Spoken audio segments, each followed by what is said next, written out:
On the issue of guns, one thing I can say is that not enough has changed. In front of the media today, and with 2 tiers of cabinet members and local Liberals standing behind him, Justin Trudeau makes his pitch for gun control.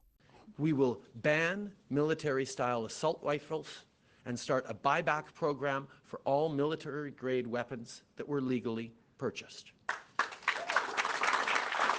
And then there's this. We will work with the provinces and territories to enable municipalities to restrict handguns.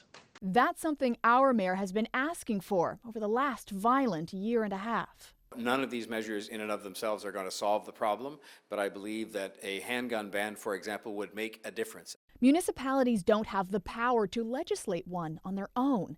And even with the blessing from the feds, the province could still block it. I think it's going to make a difference that's going to save lives. And as a result, I'm sure Mr. Ford will want to sit down and have a sincere discussion about letting Toronto make use of this power that is proposed here.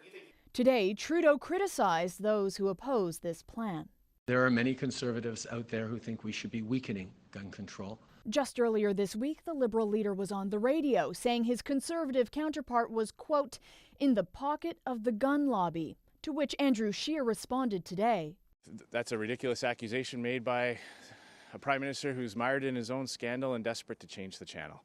And Mayor Tory doesn't think Trudeau was pitch perfect today.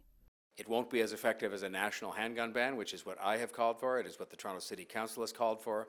And that's what policy experts say would actually make a difference when it comes to gun violence. It's ridiculous to talk about shifting responsibility for this to municipalities. First of all, they all have separate governments and they're not all going to agree. And secondly, there's cities like Toronto are surrounded by other cities and towns and whatever that may or may not endorse the ban. And thirdly, there's no way to really enforce it. It's an election season. You have to take all this with a grain of salt. We reached out to other GTA mayors today to get their response to the Liberal proposal on gun control, and we heard back from Mississauga Mayor Bonnie Crombie, who says she is open to exploring a regional handgun ban and makes the point to say, quote, gangs have no borders or boundaries. This is a national issue. Ali Chiasson, CBC News, Toronto.